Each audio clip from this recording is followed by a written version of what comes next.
everyone. I'm Debbie Terry with Barefoot Hope Podcast, and today I have my guest, Sierra Stiltner. And Sierra is going to share with us her story and what the Lord has led her through. And at this time, I'll just go ahead and read a Bible verse that the Lord has given me today for this podcast. I'm reading it out of the King James Version, and it's going to be Psalms 147, just verse 3. And if you want to go ahead and read the rest of that later on, that's fine. But verse 3 is, He healeth the broken in heart, and bindeth up their wounds. And with that, I'm just going to let Sierra start telling us her journey. Well, my journey kind of started, I guess, when, first thing, like, memory-wise, I can ever remember was just my parents getting divorced. So, that's obviously hard. I was young, and I wasn't sure how to kind of deal with that, but, I wouldn't have changed a thing in the world, looking back on it now. Granted, at the time, having divorced parents is kind of hard, and the back and forth, and so it is kind of a challenge, and it is kind of difficult, but I wouldn't change it for the world, because having unhappy parents in a marriage, that's not what that's supposed to be like. Right. So them being separated was probably the best thing for me. And growing up, I didn't always see that, because it just made things hard, I felt like. But now, like, looking at it, I'm like, both of my parents have found happiness, and because of them finding other happiness, I've got a bigger family, and I've got a bigger support system, and more people who care about me, and more people who love me. And I honestly wouldn't change a thing for the world. That's great. But it really was something growing up that always kind of like I struggled with. Not because I didn't love the fact that I had other people and other supporters and other people who cared about me. It was just, I had friends who had parents that were together, and it just, it seemed like their life was easy. Granted, nobody's life is easy. We've all got struggles. We've all got things that we face. So when my parents were getting divorced, that's when I was actually saved. Oh, wow. My uncle, he was in the ministry, and we were sitting on my grandparents' front porch in Oliver Springs, and we were talking about it, and it's just, I remember that memory. And then fast forward, I guess, to high school. I was about to be a freshman in high school. I just graduated 8th grade. I was kind of in a weird place, just trying to figure out, navigate things from going from one school to another school, and how I would adjust and like that kind of thing. Because I'd always been at Huntsville through elementary, middle school. Like, I knew everybody there. My mom was a teacher at Huntsville at one point, so like the teachers on the middle school side, like, I already kind of knew them because of my mom. So the adjustment going from one to the other, it's always kind of a hard adjustment, because you don't know what to expect. Yes. That summer I was playing softball with the high school team, like a summer league, and I was in a car accident that summer. And that car accident really changed my whole perspective of life. I was with my dad. I had been up at Bear Creek. We played softball all evening, rain. We tried to fix fields, and we were finally able to play. And then a few girls that I played basketball with were getting together at Trinity. And so I went there after softball, and I went and shot basketball for a while, and then my dad had come and picked me up, and we were headed to get something to eat, because I hadn't ate that day. And I remember telling my dad that I was hungry or whatever, and he was like, "Well, go get something to eat, but you probably need to get cleaned up," because I was obviously disgusting, because I'd been playing in softball mud and sweating from basketball. So, like, obviously did need a shower. Yes. I probably smelled kind of bad, but I remember that. I remember looking down at my cell phone, and that's the last thing I remember before I woke up, and our car was on its top. So that was probably one of the biggest things that I've ever faced in all my life. Wow. And so I ended up having like 30 something stitches between my head and my hand. And I remember my mom being back in the emergency room with me, and all I wanted to do was get off the stretcher. Because, I'd already been up roaming around at the car accident because I pulled my dad out of the car. Oh, wow. My adrenaline was obviously very high Yes. because I didn't realize what was going on. And somebody pulled up and they were like, "You're bleeding," or whatever. And I was like, I didn't even realize, it didn't even faze me that I was like bleeding or Right. anything like that. And like, I was just so worried about my dad because my dad has health issues that I was like, I've got to get him out of the car. I don't know what else I got to do, but I've got to get him out of the car. I crawled out of the car and I pulled him out of the car. And I didn't even pay attention that my hand was gashed open or my forehead or that I had a broken knuckle on the other hand. At the moment, that stuff didn't seem relevant. Right. Getting my dad out of the car took top priority for me. Yeah. And getting out of the car myself took top priority. So obviously I blacked out and I don't remember much. I remember waking up and my dad was like, "Sierra, you got to find a way out." So I found a way out and I got him out. And a nice gentleman that he volunteered at the fire department, he pulled up and started helping us. And we got in the ambulance. And my mom, let me back up. When we got to the hospital, my sister and my stepmom and a cousin of mine had beat us to the hospital. Oh. Well, I still have recurring nightmares sometimes of what happened after that, because when they pulled me out of the stretcher out of the ambulance, my sister was screaming. She thought I was dead. Because of all the blood and everything, she thought I was dead. Yes. So wow, that's a nightmare sometimes I just can't shake. And for a long time after the car accident, that was the nightmare that I had, was the wreck and my sister. And it was just really, it was something that I felt like I was never going to shake. Like it was never going to go away. Right. And I'm finally to a point now to where I can talk about it comfortably and not get upset or not cry about it, because it was such an emotional, traumatic thing for me.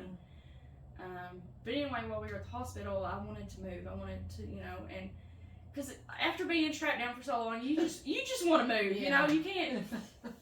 And especially, I'm sure they had your head still. Yeah. So my mom was standing there with me, and at the time she was pregnant. And so my dad was in another part. My mom was with me, and come to find out later, my mom told me at the time that not to move or whatever, and like you could tell like something was wrong. And I was like, and I asked her, and she wouldn't tell me, because why would you? Why would you tell your daughter, hey? But come to find out later, my mom thought I was scalped because of how bad it was, and they had a hard time stitching up my head because there wasn't a whole lot of skin there to stitch it up. Yes. So it was just a very traumatic thing, and there was a nurse there, and I thank God every day for her, because she literally stayed by my side the whole time and made sure that I was okay. And she'll reach out to me sometimes and just see how I'm doing, and I'll kind of do the same, and I just kind of keep in touch with her, because I don't know what I would have done that night. She literally stayed by my side the whole time and made sure I was okay. Angel sent you, yeah, wasn't it? And she was like, "I'll never forget that night." And I messaged her last year, and I said, "I just want to thank you so much for everything you did for me that night. I don't know what I would have done had you not been there, but you just made things so much easier for me." Right. And so neat. And it's just things like that. I'll all of a sudden get an urge to reach out to somebody like, "Hey, I'm thinking of you," or "Hey, I just want to thank you for doing what you've done for me." So through high school, things, were okay, and but as a freshman going into my first day, my mom and my granny, bless both of them, they went to Claire's and all the other stores and found all kinds of headbands for me to wear, because I was so ashamed of those scars. And so for my first year at Scott High, I wore headbands all the time because I didn't want people to see the scars. Right. Even playing softball, I had one of those Nike bands you wrap around. I wore it all the time, so I was hiding it. now I embrace the scars because they tell the story of who I am and how I've got to where I am. Yes. And looking back, I'm just thankful that it was me in that car accident with my dad, and it wasn't either one of my sisters. Because I don't know how they would have reacted given the circumstance, and I hope that they never have to know that. Right. So it's just it was a really testing time. And then I went to tech and I got my bachelor's degree, and COVID hit, so that was also kind of testing in its own way. But it's a little journey. yeah, it all made it out okay. And then I decided to go to massage therapy school, and I have my uncle and my aunt to thank for that. And my uncle, I say my uncle because he was in an accident a couple of years ago on Christmas Eve, and he got his hand stuck in a wood chipper. And luckily they were able to save his hand, but he started seeing a massage therapist and a physical therapist for his hand. And he was like, Sierra, I really want you to come to a massage therapy appointment with me and just see what she does. Yeah. Because all this time I talked to my aunt and uncle about how I wasn't sure what path I was going to do, but I wanted to be able to help people. Right. And that was my goal from day one. And so after I went with him, I was just I was sold on wanting to be a massage therapist. That's so great. And it's just amazing with what I'm doing. I have the ability to be able to help people and to make them feel better, but also I want to provide them with a space that they are cared for and they feel like they're safe, like a safe space. Yes. So I graduated last October with my massage therapist stuff, and I really thought life was going really good. I finally got to a place where I was like, man, this is really great. And I was with somebody who I thought I was going to spend the rest of my life with. Right. And it's funny how things work out, because that didn't work out at all. Right. I'd spent a good chunk of my life with him, and I thought I was going to spend the rest of my life with him. But, things happen, and you don't always see the reason for it happening, but it all works out. That's right. So I told myself after that happened that I was gonna live. I was gonna travel and explore, and while I had the opportunity to do things, I was gonna take those opportunities, and I was gonna do things. But also with the breakup, I kind of hit a low point in my life. I had everything going, like job aspect wise, and like I had that aspect, but it was rough. It was rough trying to get past that, and I really didn't know how to get past that. And I was not happy. I was really struggling, and one of my sisters realized that, and she told me that it's okay to get help. Yes. And so she actually set up an appointment for me with a doctor, and I went, and I was so against it because like growing up, you always hear of like mental health is blah blah blah. Crazy. Yeah, they're like normal people don't go to therapy. Yeah, so or therapists are for crazy people only. So a lot of people don't recognize that as an issue, and so realizing that I had an issue with it, it was hard. Yes. But I did get help with it, and I went to therapy, and I got the medicine. It really changed my life. It changed the outlook on everything, and I think mental health is something that is so important to everybody. Yes. And I think that had it not been for my sister saying, hey, you need to get help, and I don't know where I would be. Right. I understand. I hit a really dark place. I mean, I quit going to church. I just distanced myself from my whole family. I just didn't want to do anything. I felt like I had no reason. And the spiritual warfare was so real on you. Yeah. And it was so, just a matter of time. Yeah, and I I would hate to see where I would be today had that got the best of me. Yes, had you not gone and saw someone, you know. Yeah. And I just want to take a moment and say that there is nothing wrong with you going to a therapist or going to someone. There's a lot of even Christian counselors out there who are very good. And if you feel like you're in a spot that you just don't know what to do, turn to someone like our sister, even helping her, seeing. And if someone comes to you and suggests this, please open your eyes and see that this is a great possibility that God sent to you. It's a good possibility that you need this. So don't say, oh, that's only for those people who are all together, or I can handle this, you know. That was a big thing with me, though, is that yes, growing up with divorced parents, with all the things that I've had, like, I was a person who always kept everything inside. You dealt with it. It was a thing where I was like, I'll deal with it on my own. I'm not going to bother other people with my issues. Yes. Like, it's my burden, it's not their burden. And that was a very, like, important thing for me to learn, that, hey, you shouldn't bottle up your feelings. You need to talk about it, or you need to write about it. You need to find something to help you cope. Yes. Really. And so just trying to relearn in my mind on how to do things, it really opened up my mind of, hey, I feel like I've got a greater purpose. Yes. I've got so much going for me that my life isn't over. Right. When the time's right, I'll find somebody who's meant to be in my life, but for now I'm going to focus on myself, and I'm going to focus on what God wants me to focus on. Right. And so, I went to work.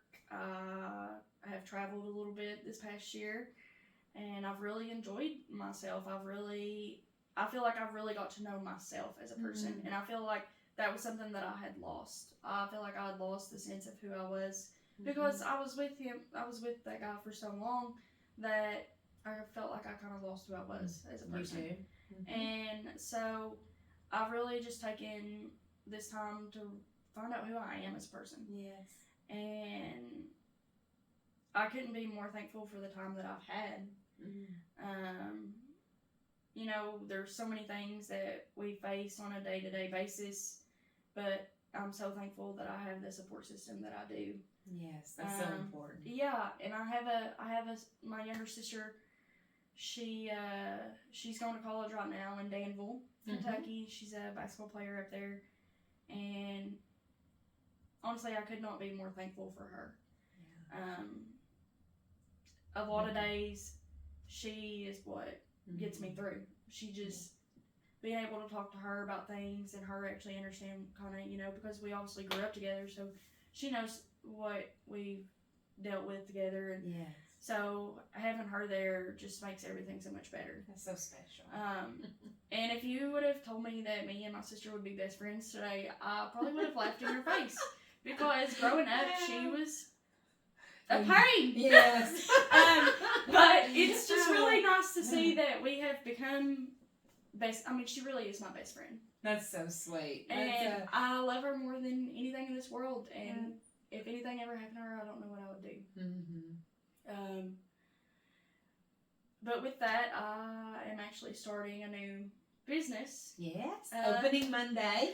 Yeah. In Oneida, Tennessee. Yeah. So, the name of the place is called Wildflower Wellness. I love that name. Love it. So I wanted to do wellness instead of just massage, because eventually I'd like to expand and get other people in there with me doing other things. But I was looking at different massage place names, and I came across Wildflower a lot. And so I was like, I'm just going to look up what Wildflower represents. Like, you never know. And I feel like it was kind of like, it just kept sticking out to me. Yeah. And so Wildflower actually represents strength and perseverance in the face of adversity. And I was like, perfect. It's just so fitting for everything, and I was like, I love it. And I as soon as I came up with it, I was like, this is it. I'm sold on this. Nothing's going to change. This is it. So I've spent the last, couple weeks trying to get everything ready, and I'm a little stressed about it, but it's all going to be okay. It's all going to work out in God's timing, and it's all going to be okay. Yeah. But also, again, if I didn't have my support system, I also don't know where I would be without them. You know, I have a really good friend who's given up time out of her day. She's a teacher, and she was with me at the office last night, literally until 11 o'clock, trying to help me paint. And I could not be more grateful for her. She is someone who I can truly lean on and count on in anything that goes on in my life. Like, she's been there through pretty much everything. That's such a we became good friends. I guess my 7th grade year or 8th grade year, like, we were friends, but as the years went on, she's someone that's really important to my life, and I couldn't imagine had God not put her in my life. Yes. Because she's got me through a lot of dark times and a lot of trials and stuff, but, you know, I posted a thing on Facebook the other day, and she shared it, and she was like, I'm so proud of you and all that you're doing, and I literally just wanted to start crying, because I was like, I love her so much, and I don't know, I mean, she's another one of the people in my life that I don't know where I'd be if I didn't have her in it. Exactly. So I've got really good people. My sisters, my best friend, my brothers are always my number one supporters too. Granted, they're younger than I am, but they are still some of my number one supporters, and I love them dearly. My Thursdays are pretty much taken up with one brother playing middle school football, and then my Saturdays are pretty much taken up with the other brother playing like junior league football. So, but I wouldn't give it up for the world. As long as I'm able to go and do, I'm going to go watch them, and I'm going to be there and support them, because I know that they have always supported me in everything I do. That's awesome. And I love my brothers. I love all of my siblings. It's so amazing that you have that bond with your siblings, and you can depend on them, and there's no jealousy, no animosity, anything there. It's just awesome. You know, that's just such a blessing from God. I love that. And so my older sister, she's got kids, and so I've got 2 nieces and a nephew. And they make life fun. Full, I'm sure. Such a full life. Last night, I had stopped to get food after we had tried to get everything done. Last night, we had stopped and got food, and my stepmom and my niece and a cousin were there, and my niece ran up to my car and opened the passenger car door, and my friend Megan was with me, and she was so excited to see us, and she came over there. So my birthday is the 16th of this month, and so happy early birthday. Well, thank you. So we're going out, trying to make plans to go out Saturday, and my niece looked at my friend Megan, and she was like, "Are you going?" And Megan was like, "Well, yeah, I'm going." And so I don't know, it's just the little things. And when I said something about going up there and painting, she was like, I want to go. And I was like, I would love for you to go, but it's going to be your bedtime by the time I go back up there. And it was. And the thought that counts, but, right? So my niece is also going through some things right now, too. She fractured the T4 in her back. Ooh, yeah. But she has handled it like a champ. Wow. And I look up to her for how she's handled all this, because it's got to be hard, you know, being her age and having to wear a brace and stuff, you know. Yes. That's got to be hard, and that's a story that one day she can tell. And, yes, absolutely. That is going to be part of her story and her healing. Yeah. And yes. So, but just seeing her take on day-to-day life with what she's got going on, she just pushes through, and it's awesome. I had a great grandmother who had MS, and there was never a day that I saw her without a smile on her face, because she wanted to dwell on the good, not the bad. Yeah, that's such a joyous spirit. I never saw her get down. I also never saw her walk on her own, because by the time I was born, she was pretty much, she could walk with assistance. Yes. But eventually it got to where she couldn't walk at all, and she had to have assistance, and she was on a little motorized thing. But I'll never forget when I was playing basketball at Norris. She came and watched my game, and it literally, Aw. I scored right in front of her, and I was like, that just made my That's day. so sweet. That's awesome. But she is one of the strongest people that I know, and Mm. I hope that she is proud of me Mm. and where I've come. Absolutely. And my other great grandmother that lived here in town, she was the same way, and I hope that I'm also making her proud, because those are the two of the women that I look up to the most. That's awesome. They just never let things bother them. They just look to the good in things. I have found that a lot of women come from strong women. Yeah. It's a bloodline, generational. Yeah. That just comes down, that just gives you those strong genes when you need them. And just from the help of God, it just, everything molds together. You know, He puts you in that family. He chose you for that family. So. Yeah, I just feel like, I don't know, like having them as role models in my life really, it really puts things in perspective for me. Like, I think like, well, what would they do, or what would they think of this, and I thought so highly of them that I don't want to disappoint them. Like, I want to make them proud. I want to make them, and I want them to be shown within me. Like, I don't want to like completely astray from everything that I ever learned from them. So, but when my first great grandmother passed away, it was really hard. It was really tough, because she was one of them that I was close to, I'd grown up with. She passed away before I graduated high school. Oh, yeah. So it was really hard, but I knew that she was so much better off. Especially dealing with MS and stuff. And then my other great grandmother passed away. I graduated high school. She had actually got to watch me graduate high school. Oh, how sweet. So that was really awesome, and I loved that. And I actually have a necklace in my vehicle, and it has two pictures, like one with my junior prom picture and my graduation picture, and she's on the necklace. Oh. And it hangs in my vehicle, and Sweet. It's just a constant reminder. Just a good memory. Yeah, and so it was actually during like COVID, I guess, is when she passed away. But I remember she just took everything. She was so strong through everything. Yes. It was hard to see her in her final days. Like, it was hard to see her like that, because that's not really something I wanted to remember about her. Right. But I knew that I would kick myself if I didn't go see her. Isn't it great that you've got the memory of who she was and how she helped form and shape you, and just the role model that she played for you? It's amazing. So that's great to have that.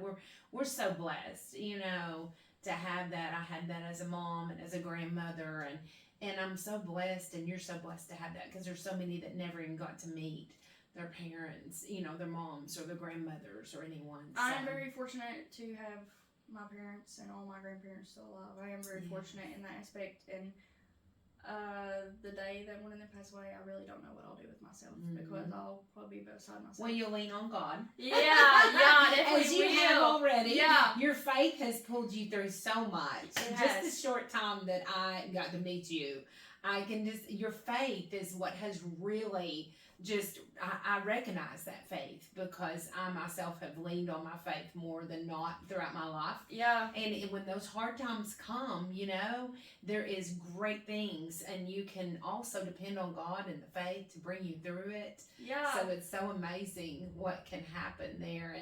And we think we can't get through it, but then when you look back on the situation, you see how God just was with you, lifting you through that whole situation, whatever it was. Yeah. We just give Him the glory, you know? Yeah.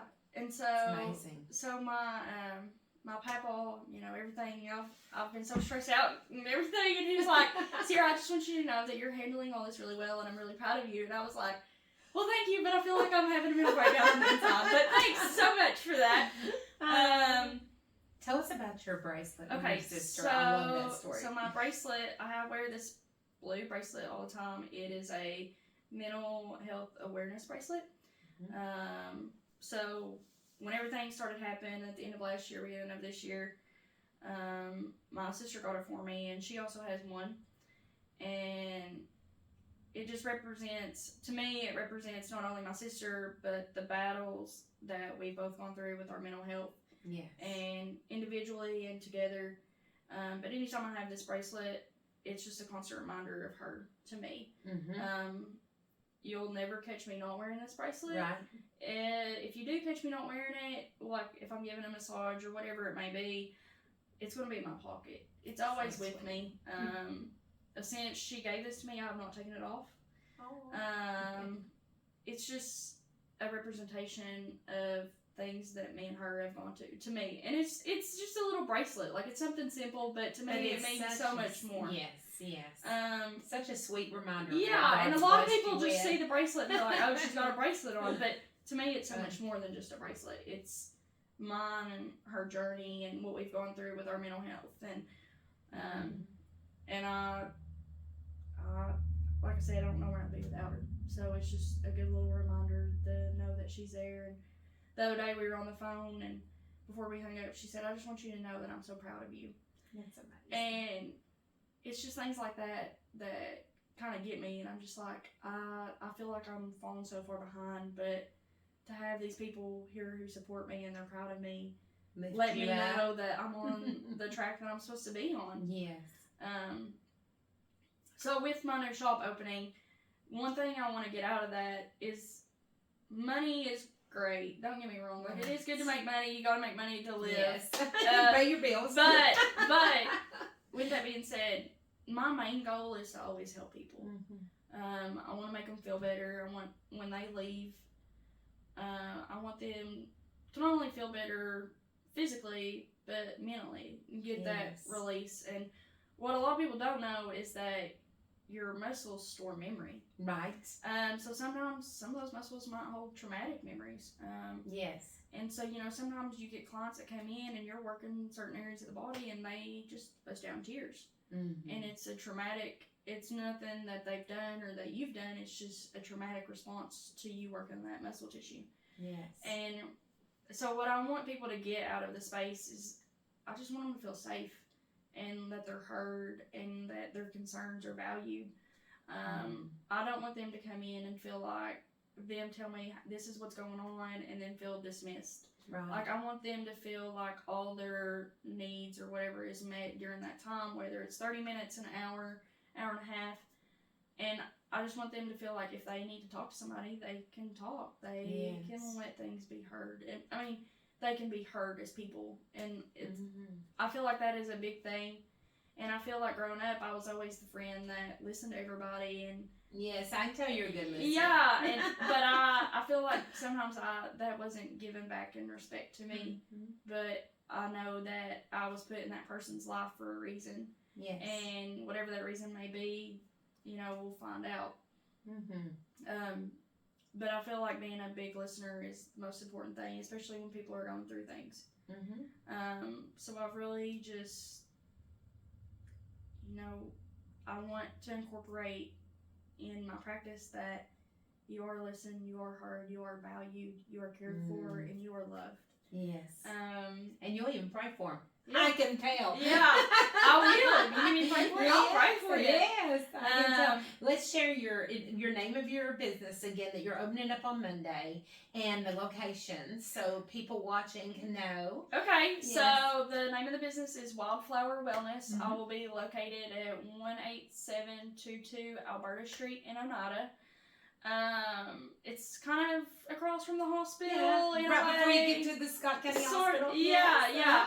So I'll be right in the middle of town, and I'll be offering all kinds of different massages, therapeutic, relaxation, deep tissue, prenatal. So, and I'll continue to grow my knowledge and try to be able to offer more services as fast as I can. But I'm one person, I can only do so much. Well, I'm sure God's going to use you in what you're doing right now. There's no doubt in my mind about that. And I just thank you so much for sharing, just so people see the real part of you. And I love that. And just helping others. So I appreciate you sharing everything today, because someone out there may be sitting there thinking, I can't do this. And upon hearing this podcast or watching it, they'll know that if a young woman can do this, I can do this too.